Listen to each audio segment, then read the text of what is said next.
2081 साल असोज महिनामा भएको अविरल वर्षा र बाढीका कारण काठमाडौँ सहित तराई मधेसका थुप्रै जिल्लाहरूलाई बाढीले नराम्रै प्रभावित गर्यो। घरहरू भत्के, बस्तीहरू डुबानमा परे र बाटाहरू अवरुद्ध भए। समय अलि बढी भइसकेको थियो, तर पीडितहरूको आशा समाप्त भएको थिएन र पीडितहरूको अनुहारमा त्यसबेला उज्यालोको किरण देखियो जब राहत सामग्री लिएर प्लान इन्टरनेसनल नेपाल र जानकी महिला जागरण समाज धनुषा अघि बढे। त्यो केवल सामग्रीको वितरण थिएन, त्यो एक सहानुभूतिपूर्ण प्रयास थियो। बाढ पीडित आउँछ त्यही हो, जसमा चाहिँ बाढीको लागि हो पहिला नभएर अहिले चाहिँ ढिलोसिलो कारणले अहिले चाहिँ बाढ पानीले घरहरू डुबिहाल्दै पानी ढुकाल्दै घरहरू खा। Emergency relief to flood victim in Nepal परियोजना अन्तर्गत सप्तरी र सर्लाही जिल्लाका 1514 परिवारले स्वास्थ्य तथा सरसफाई सामग्री, भान्साका आवश्यक उपकरण, न्यानो कपडाहरू सहितका राहत सामग्री पाए। प्रत्येक परिवारका लागि वितरण गरिएको त्यो राहत सामग्रीको मूल्य रु 28,400 रुपियाँ बराबरको थियो। सर्लाही र सप्तरी दुई जिल्लाका गरी 4वटा पालिकाहरूमा राहत सामग्री वितरण गर्यो। सर्लाहीका ब्रह्मपुरी रामनगर गाउँपालिका र बलरा नगरपालिकाका 599 परिवार र सप्तरी जिल्लाको तिलाठी कोइलाडी गाउँपालिकाको 915 परिवार सहित 1514 परिवारले राहत सामग्री पाए।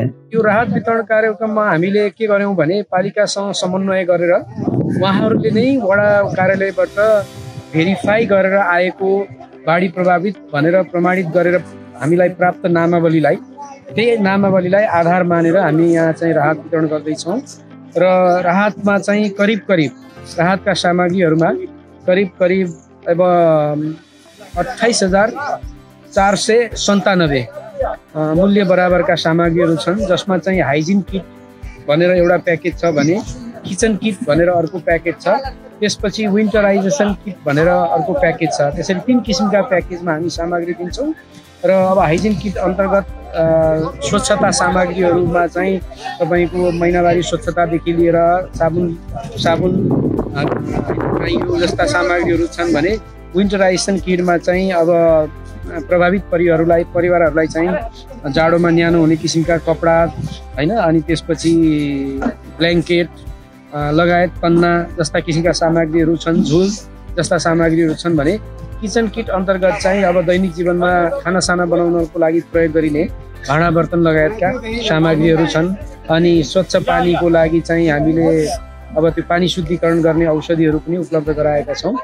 राहत वितरण कार्यक्रममा प्लान इन्टरनेसनल नेपालका country director Ramkishan, plan international नेपालका पूर्वीय क्षेत्रीय प्रबन्धक रविशंकर पण्डित, जानकी महिला जागरण समाजका कार्यकारी निर्देशक राजन नेपाल, कार्यक्रम व्यवस्थापक विष्णु भण्डारी, तिलाठी कोइलाडी गाउँपालिकाका प्रमुख अरुण कुमार मण्डल र स्थानीय जनप्रतिनिधिहरू उपस्थित थिए।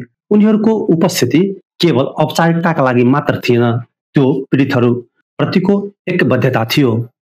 तिलाठी कोइलाडी गाउँपालिकाका प्रमुख राहत वितरण कार्यक्रमप्रति आभार व्यक्त गर्दै राहत वितरण कार्यक्रमको मुक्त कण्ठले प्रशंसा गरे र भविष्यमा पनि यस्तो कार्यक्रम आवश्यक रहेको बताए। यो 4 नम्बर, 5 नम्बर, 3 नम्बर र 7 नम्बर सधैँ डुबानमै रहने अवस्था यो वडाहरू हुन् र ती वडाको लागि चाहिँ राहत वितरण गर्न आएको छ। राहत राम्रै खालको राहत छ। यसमा चाहिँ 3वटा चाहिँ कम्बल छ ओढ्ने ठुलो, अनि 3वटा सानो बच्चाहरूको लागि पनि जाडोयामको कपडा, वृद्ध र सानको लागि पनि चाहिँ जाडोको कपडा, घर सामग्री चलाउने चाहिँ बित बर्तन भाँडा कुडा लगायत लामखुट्टेको लागि मच्छर जाली, चाहिँ सर सफाइको लागि सर साबुन टुथपेस्ट लगायत तोलिया सोलिया सम्पूर्ण जुन हाम्रो घरमा चाहिने जति सामग्री हो त्यसमा राम्रै खाले चाहिँ यो किट दिएको छ। राहत वितरणपछि स्थानीय पीडितहरूको अनुहारमा झल्केको मुस्कानले सबै थोक बताइरहेको थियो। केही महिना अघि जसको जीवन बाढीले बगाएको थियो आज उनीहरूलाई लाग्दै थियो हामी एक्ला छैनौँ, हामीलाई सम्झिने, बुझ्ने र साथ दिने कोही छ।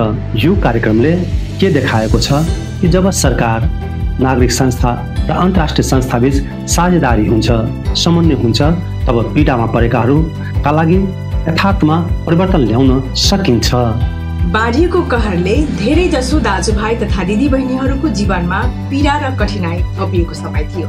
यस मानवीय कार्यमा हाम्रो उद्देश्य उहाँहरूको घाउमा थोरै भए पनि मलम लगाउने थियो।